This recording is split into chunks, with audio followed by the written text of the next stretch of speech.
여러분 반갑습니다. 이번 영상은 상속받은 재산도 도축당하는 한국 남자라는 주식 갤러리 글을 보려고 합니다. 지금 여러분도 아시겠지만 대한민국 이혼 전 세계 탑이죠. 그리고 지금 재산 분할과 관련해 가지고 이자들한테 유리한 판결을 하고 있지 않습니까? 그런데 다른 나라랑 비교해 봤을 때 이거와 관련돼서 어느 나라가 가장 이자들한테 유리한가라는 그런 랭킹을 낸 거는 없습니다만은 아마 한국이 이자들한테 가장 유리한 판결을 내리는 나라이지 않는가 그런 생각이 듭니다. 그리고 이런 것이 혼인 감소, 그리고 저출산, 그리고 남자 쪽에 노후 빈곤까지 이어지는 문제이기 때문에 이거 관련해서는 좀 손을 봐야 되는 것이 아닌가 그런 생각이 듭니다. 자, 글 읽어보도록 하겠습니다. 이분 같은 경우는 특유재산과 관련되어서 포커싱을 했습니다. 특유재산은 결혼 전 가지고 있던 고유재산, 부모로부터 상속받은 재산, 요거가 특유재산이죠. 여기서 증여도 포함됩니다. 특유재산은 혼인 전에 개인이 가지고 있던 재산이기에 기본적으로 이혼 재산 분할의 대상이 되지 않습니다. 그런데 막상 재산 분할 소송에 들어가게 되면 배우자 고유의 특유재산임에도 재산 분할 대상에 포함되는 경우가 많습니다. 이거와 관련되어서 어떤 역사가 있었는지를 한번 보니까 2007년 대법원 판례가 있었더라고요. 이 판례 이후부터 바뀌었던 겁니다. 그러면서 시간이 지나면 지날수록 이자들한테 유리한 특유재산과 관련해 가지고 유리한 판결을 지금 내리고 있는 상황입니다. 그러면 왜 이런 현상이 발생했냐? 자, 법원의 경향은 여성계의 적극적인 목소리와 요구에 큰 영향을 받았다. 즉, 여자들이 해줘. 나관 사법부가 오냐. 이렇게 된 거예요. 그리고 또 이분이 재미있는 웃음 포인트라고 적어주셨는데, 한 여가 돈 벌고 한 남이 집에서 밥하고 빨래하고 살림하는 경우에는 인정받은 경우가 없다라고 하셨어요. 그래서 제가 이거와 관련되어서 GPT한테 물어보니까 남편이 전업주부로 기여했더라도 아내의 특유재산에 대한 재산 분할이 실제로 인정된 사례는 드뭅니다. 작성자분은 없다라고 하셨고 GPT의 답변은 드물다고 했어요. 어느 게 맞는지는 모르겠습니다만 저는 GPT께 맞다고 보는데 여하튼 남자한테는 불리한 거예요. 남자가 전업주부하면 특유재산에 대해서 재산 분할을 제대로 받을 수 없답니다. 이거 너무한 거 아닙니까? 그리고 현실적으로는 여성이 배우자의 특유재산에 대한 재산 분할을 받기가 상대적으로 더 쉽고 남성은 그러기 어려운 경향이 있습니다. 법원에서 여성의 기여를 더 쉽게 인정하는 경우가 많기 때문입니다. 나관 사법부 이빨이 다 썩겠습니다. 자, 이어서 간혹 전업주부로 실질적인 경제활동을 하지 않은 경우에는 남편 명의의 재산에 대해 기여도를 인정받을 수 있는지 걱정하는 경우가 많은데 판례는 혼인 기간 동안 부부가 함께 살면서 통상적으로 부인이 육아와 가사를 책임지는 등의 일만 하고 실질적으로 돈을 벌지 못했더라도 재산 유지와 감소 방지에 기여를 한 것으로 인정돼 남편 재산을 분할받을 수 있다고 본답니다.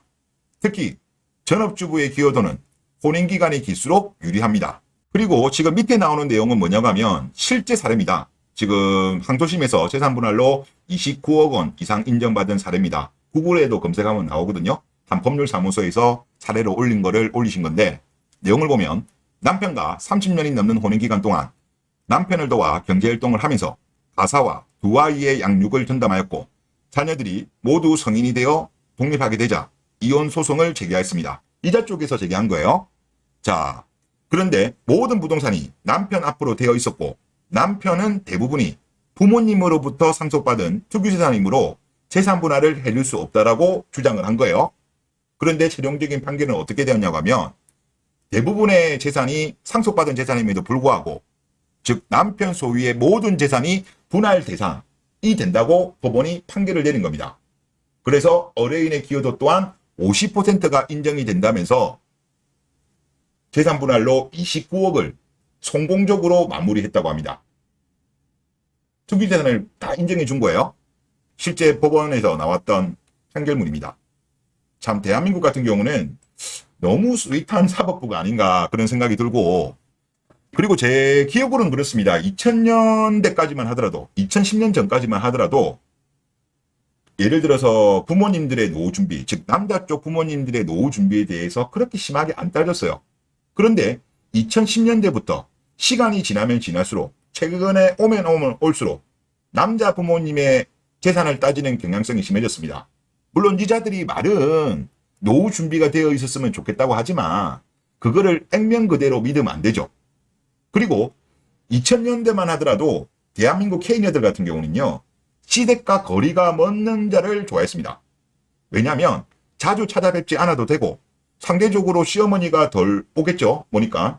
그리고 제사를 안 지내도 되니까 오히려 거리가 멀수록 좋아했습니다.